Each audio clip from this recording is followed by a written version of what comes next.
Good evening and welcome to the Channel studios here in London with your international news around the world in 5.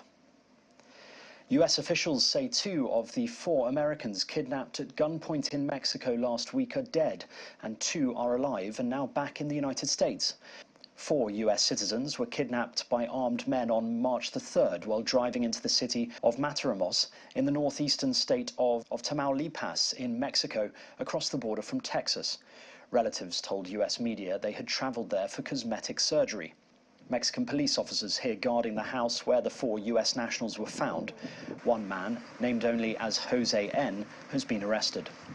White House National Security Council spokesman John Kirby said, "We offer our deepest condolences to the friends and families of those who were killed." The 2 survivors have since been repatriated back to the United States. That occurred with the assistance of our Mexican partners, with the assistance of our officials in Mexico. We are in the process of working to repatriate the remains of the 2 Americans who were killed in this incident.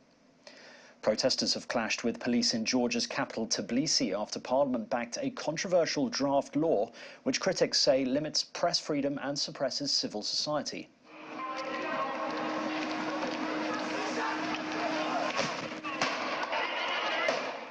Riot police used water cannon and pepper spray to disperse the crowds outside the building.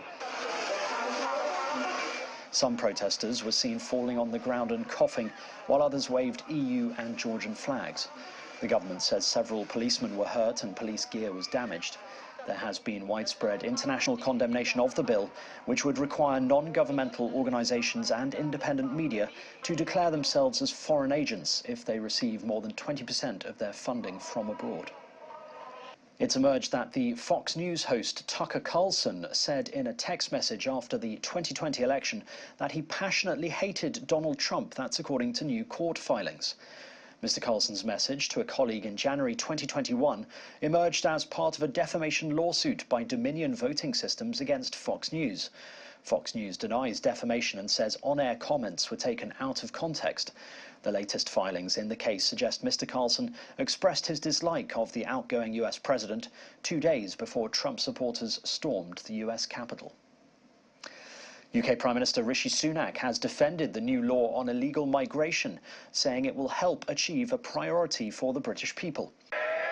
Speaking in the House of Commons, he said reducing the number of small boats crossing the Channel illegally was the #1 priority for the British people. Stopping the boats, Mr. Speaker, stopping the boats is not just my priority, it is the people's priority. But his position on this is clear. He wanted to, in his words, scrap the Rwanda deal. He voted against measures to deport foreign criminals, Mr. Speaker, and he even argued against deportation flights. Well, and we know why, because on this matter, he talked about his legal background. He's just another lefty lawyer standing in our way. However, the leader of the opposition, Sir Keir Starmer, said his plans wouldn't work and would make an already bad problem even worse. And ceremonies and celebrations around the world have been held to mark International Women's Day. Pope Francis referred to Women's Day at the end of his weekly audience in St. Peter's Square, asking the crowd for an applause for all women because they deserve it.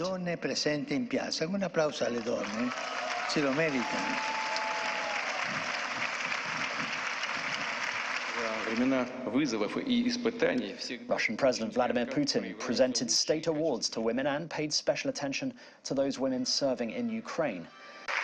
And fittingly, the ECB President, Christine Lagarde, said less testosterone and a smaller ego help during times of geopolitical tensions. They tend to have the qualities that are especially beneficial in times of geopolitical tensions.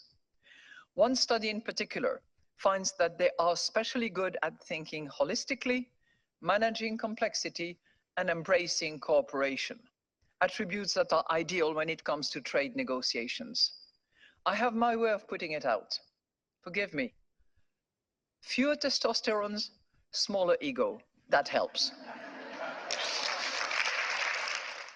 And that's your international news around the world in 5. Now back to the Channel studios in Lagos.